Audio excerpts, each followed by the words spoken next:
story of Vikings in England began with the crash of oars and the howl of northern winds. In 793, the monastery at Lindisfarne was struck by Viking raiders, shocking Christendom. The Anglo-Saxons, heirs of Rome's collapse, suddenly faced a new enemy from across the sea. These Norsemen were not only raiders, but seafarers, explorers, and warriors who carved their names with fire and iron. Anglo-Saxon history remembered this as a moment of terror and awakening. England, a land of divided kingdoms, had to confront an age of Viking invasions that would last for centuries.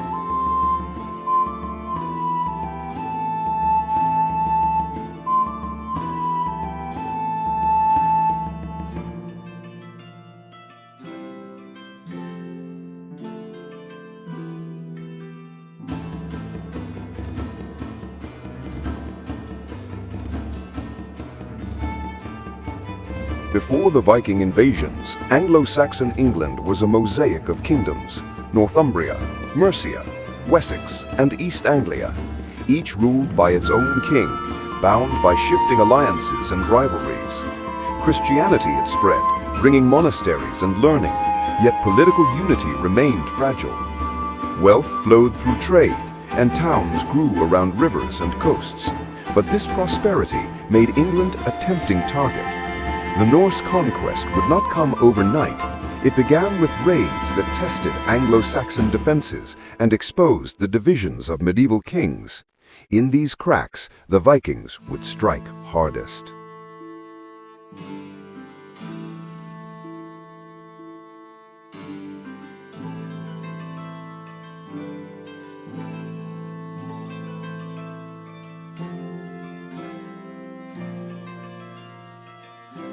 At the heart of Viking invasion stood the longship.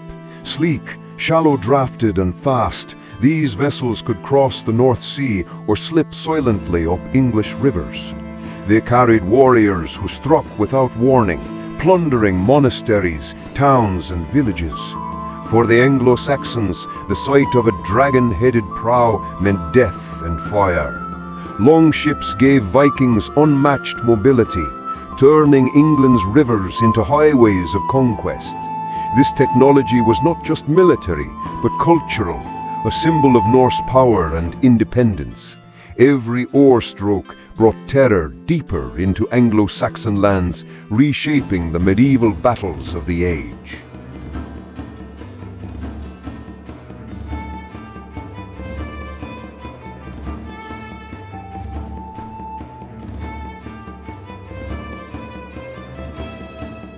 The first Viking invasions were small raids, but soon they grew into larger campaigns. By the mid-9th century, the so-called Great Heathen Army landed in England.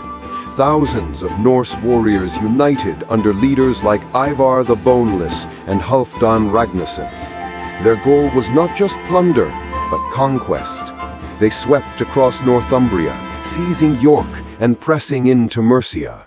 Anglo-Saxon history darkened as kings fell and monasteries burned.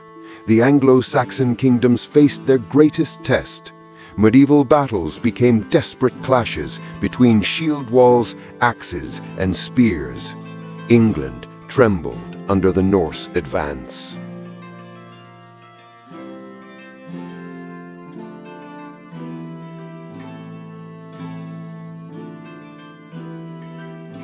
Northumbria, once a great kingdom of learning and power, was the first to fall to the Norse conquest. In 866, the Vikings captured York, renaming it Jorvik, a stronghold of Norse culture in England. Monasteries that once preserved knowledge were plundered and churches burned. Anglo-Saxon lords fled or submitted. For the Vikings in England, York became their jewel, a base for further campaigns south. This marked a turning point in Anglo-Saxon history. The invaders were no longer raiders, but settlers, intent on ruling. England's struggle against the Norse had entered a new and brutal phase.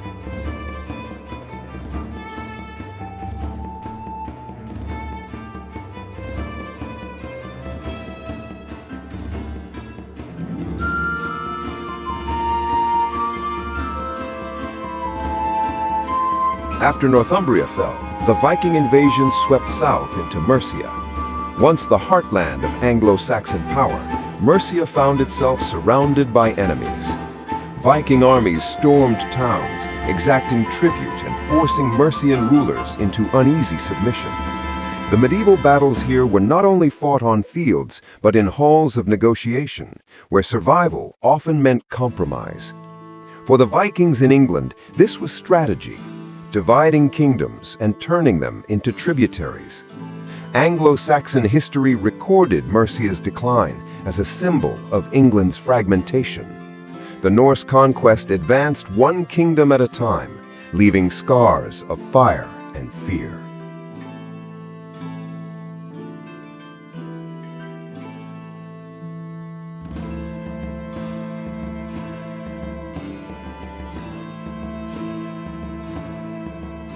East Anglia faced the fury of Viking invasions in 869. King Edmund, remembered as Edmund the Martyr, resisted the Norse advance with courage, yet his forces were overwhelmed. Captured by the Vikings, Edmund refused to renounce his Christian faith. According to Anglo-Saxon history, he was tied to a tree, shot with arrows, and executed. His death symbolized both defiance and tragedy. For the Vikings in England, this victory expanded their control, while for the Anglo-Saxons, it created a saint whose sacrifice inspired future resistance. Medieval battles had claimed another king, and England bled again.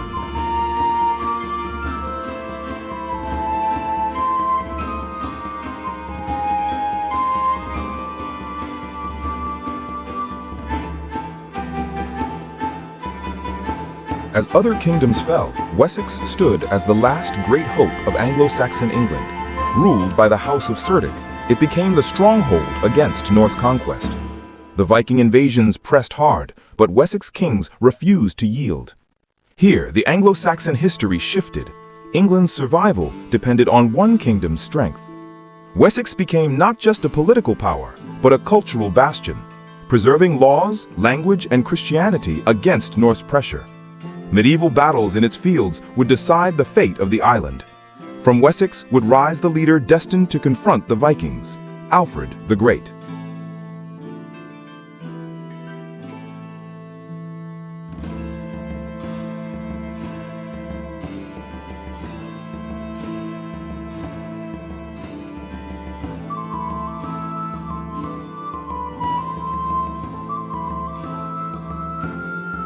Alfred of Wessex rose as the greatest defender of Anglo-Saxon history. Crowned in 871, he inherited a kingdom under siege. Viking invasions had crushed his allies, leaving Wessex isolated. Yet Alfred adapted. He built fortified towns called burhs, reorganized armies, and developed strategies to outmaneuver Norse forces. Alfred was not only a warrior, but a scholar, translating Latin texts and preserving learning in England. His reign marked a turning point. The struggle against the Vikings became not just survival, but a battle for culture and identity. Medieval battles under Alfred forged England's future.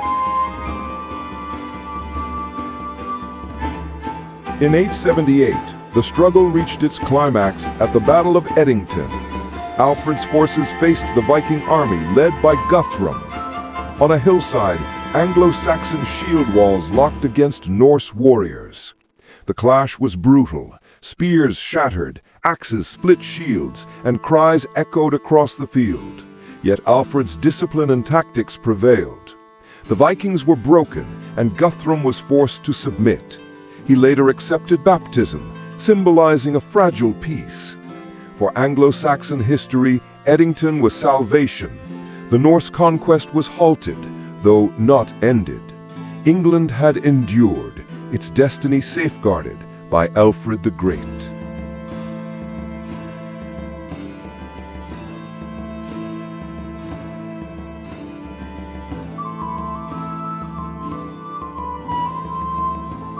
After the Battle of Edington, peace was sealed with the Treaty of Wedmore. Guthrum and his Viking followers withdrew to the east, creating the Danelaw, a vast territory under Norse rule.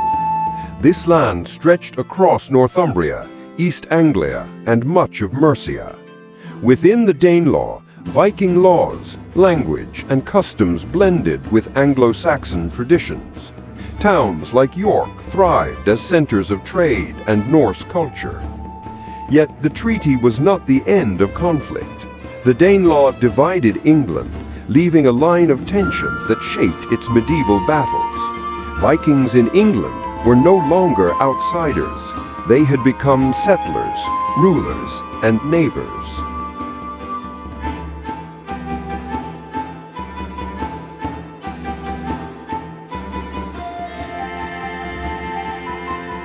Life in the Danelaw revealed the complexity of Viking settlement. Norse farmers tilled English soil, intermarrying with Anglo-Saxon families. Place names in the north and east bore Scandinavian roots, while Old Norse words seeped into the English tongue. Yet beneath this blending lay unease.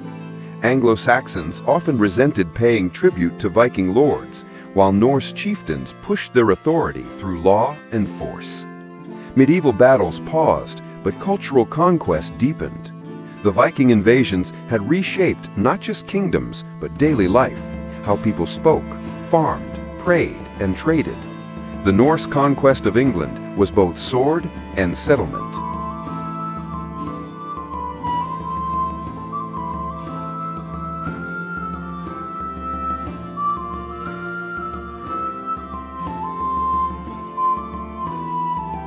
Alfred the Great left more than victories. He left institutions. His network of burghs secured Wessex and became models for later towns. His legal codes blended Christian principles with Anglo-Saxon traditions, shaping the laws of medieval England. By resisting Viking invasions, Alfred preserved the heart of Anglo-Saxon history. His vision extended beyond defense. He sought unity, imagining one English kingdom instead of many fractured realms. Though the Danelaw endured, Alfred's legacy laid the foundation for future kings to reclaim the land. The struggle against the Norse conquest became the seed of a stronger England.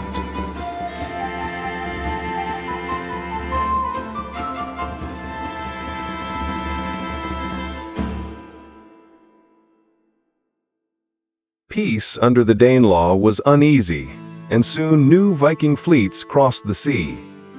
In the late 9th and 10th centuries, waves of Norse warriors arrived from Denmark and Norway, hungry for land and wealth. Coastal towns were ravaged once more, and medieval battles erupted across England. Wessex kings, heirs of Alfred, fought ceaselessly to hold the line. For Anglo-Saxon history, these decades were marked by exhaustion and resilience. The Viking invasions were relentless, testing England's defenses again and again. The Norse conquest was no fading memory. It was a storm that kept returning.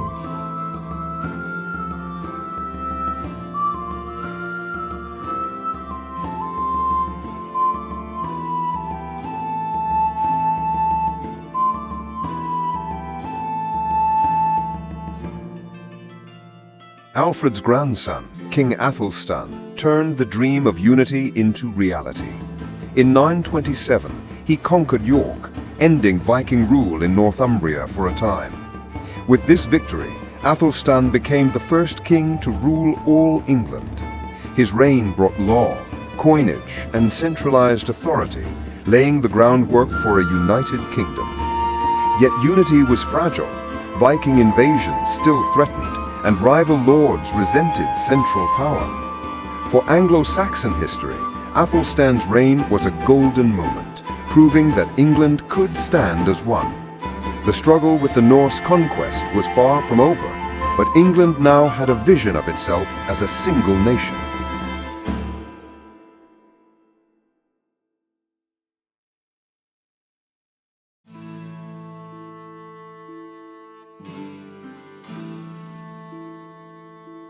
Despite Æthelstan's triumph, Viking invasion surged once more in the late 10th century.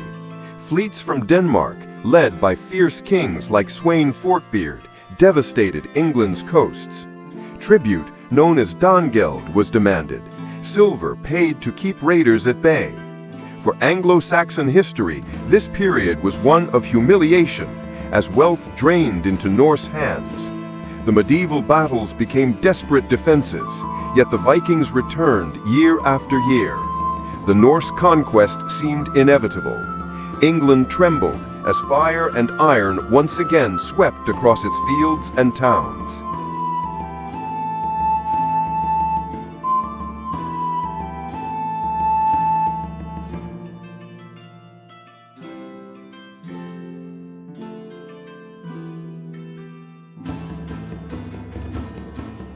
King Ethelred, called the Unready, struggled to resist the Viking invasions. His reign was marked by indecision, failed strategies, and betrayals.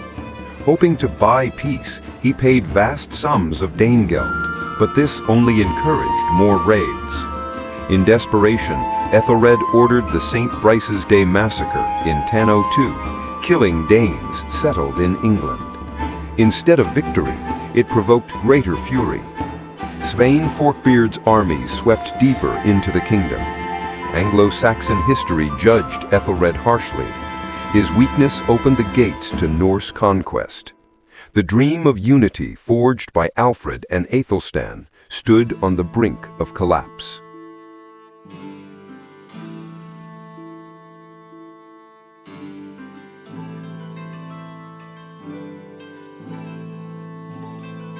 In 1013, Sweyn Forkbeard seized the English throne, becoming the first Danish king of England.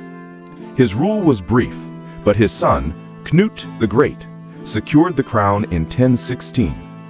Knut ruled with surprising strength and wisdom, uniting Danes and Anglo-Saxons under one monarchy. He blended Viking ambition with Christian kingship, earning respect from both sides. Under Knut, England became part of a North Sea empire, linking Denmark, Norway, and England. For Anglo-Saxon history, this was both defeat and transformation. The Norse conquest had succeeded, but in Knut's reign, England found stability under a foreign crown.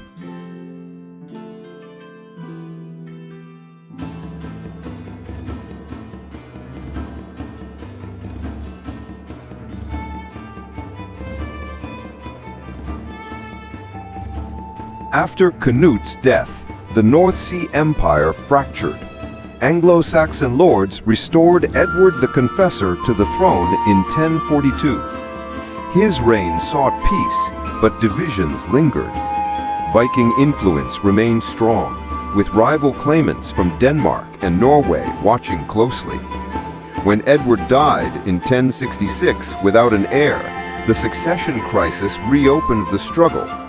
Harold Godwinson rose as the last Anglo-Saxon king, prepared to defend England from both Viking and Norman threats. Anglo-Saxon history entered its final chapter, caught between Norse ambitions and new invaders from across the Channel.